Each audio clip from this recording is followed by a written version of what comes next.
देखो, आज पूरे देश में 28 और 29 मार्च को राष्ट्रव्यापी हड़ताल, जो कि देश की 11 ट्रेड यूनियन, जिसमें अखिल भारतीय किसान सभा, अखिल भारतीय खेत मजदूर यूनियन और अनेकों संगठन आज उन जन विरोधी नीतियों के खिलाफ, जिससे लगातार बेरोजगारी बढ़ रही है, निजीकरण हो रहा है और लगातार महंगाई बढ़ रही है। आप देख रहे हो कि पेट्रोल, डीजल, गैस की कीमतें लगातार बढ़ाई जा रही है। और जो आज़ादी के बाद हिंदुस्तान के करोड़ों लोगों ने मेहनत करके वो परिसंपत्तियां बनाई थी, सार्वजनिक जो साधन थे लोगों ने बनाए थे, चाहे वो स्कूल थे, कॉलेज थे, यूनिवर्सिटी थी, रेल थी, बस थी, दफ्तर थे, आज उसको निजीकरण करके बड़े पूंजीपतियों के हवाले मोदी सरकार करती जा रही है। और जिसका प्रभाव लोगों के आम जीवन पर सीधे तौर पर निश्चित नज़र आ रहा है कि आम जनता इससे परेशान है, जिस कारण महंगाई बढ़ी और रोजगार आप देख रहे हो नज़र नहीं आ रहा आने वाली पीढ़ियों के लिए। जो आज की हड़ताल को लेकर मुख्य मांग क्या है? मुख्य मांग आज जो देश को बेचा जा रहा है उसके खिलाफ ये रोक लगे। निजीकरण, मुख्य रूप से निजीकरण जो किया जा रहा है वो रोक लगे, राष्ट्रीयकरण किया जाए, सभी खाली पद हैं जितने भी देश में उनको भरा जाए और रोजगार के साधन पैदा किए जाएं। नरेगा जैसी जो योजना है, कानून है, उसके दिन और दिहाड़ी बढ़ाए जाएं। ये हमारी मुख्य मांगे हैं जो मजदूरों और किसानों और कर्मचारियों और आम जनता की। रामचंद्र सनाड़, अखिल भारतीय खेत मजदूर यूनियन, जिला प्रधान।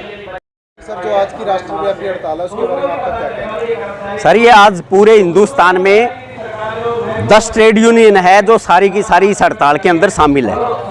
ये जो हड़ताल हो रही है सरकारी विभागों को बचाने की लड़ाई है। ये पूरे हिंदुस्तान के कर्मचारी कह रहे हैं, जो केंद्र सरकार सीतारमण द्वारा भी जो बजट पेश किया गया था, सरकार की जो मुद्रीकरण पाइपलाइन है जिसमें सारी सरकारी महकमों को बेचा जा रहा है सरकार द्वारा, ये आज की हड़ताल पूरे हिंदुस्तान में ये मांग करती है भी सरकारी महकमों को ना बेचा जाए। इसके अलावा पूरे हिंदुस्तान में जो कर्मचारी लगे हुए हैं, 1/1/2006 से हरियाणा सरकार ने और 1/1/2004 ने केंद्र सरकार ने उन कर्मचारियों की पेंशन रोक दी है।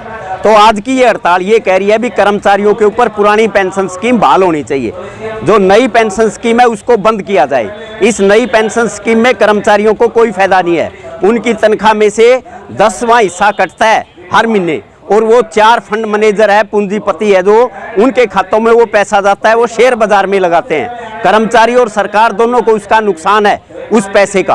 अगर इसी पैसे को एक खाते में रखा जाए तो सभी कर्मचारियों को रिटायरमेंट पे पेंशन दी जा सकती है। अब जो पेंशन मिल रही है बहुत कम है, 90,000 तनख्वाह लेने वालों की 3200 रुपये महीने की पेंशन मिलेगी, जो बहुत कम है। और पुरानी पेंशन बनती है 45,000। इसलिए पूरे हिंदुस्तान के कर्मचारी कह रहे हैं भी इस पेंशन को, नई को खत्म करके पुरानी पेंशन बहाल करें। इसके अलावा पूरे हिंदुस्तान में कच्चे कर्मचारियों की बहुत बड़ी संख्या है। हम सरकार से कहना चाहते हैं भी कच्चे कर्मचारियों की सेवाओं को पक्का किया जाए।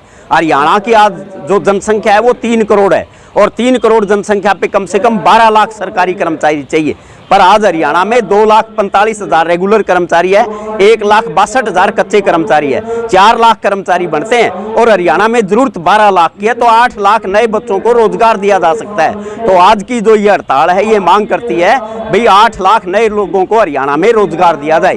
अगर सरकार द्वारा आपकी कोई भी मांग की सुनवाई नहीं होती तो आप आगे क्या करेंगे? साथियों, लोकतंत्र में हमें अधिकार है अभी तक हड़ताल करने का और हम धरने प्रदर्शन अपनी मांगे लगातार सरकार से उठाते रहे हैं। अभी पब्लिक के ऊपर भी है, अभी पंजाब में नई सरकार बनी है तो लोगों के जनता के मुद्दों को वो हल करेगी। इसी प्रकार आगे आने वाले चुनाव में भी जनता हरियाणा की भी जागरूक है।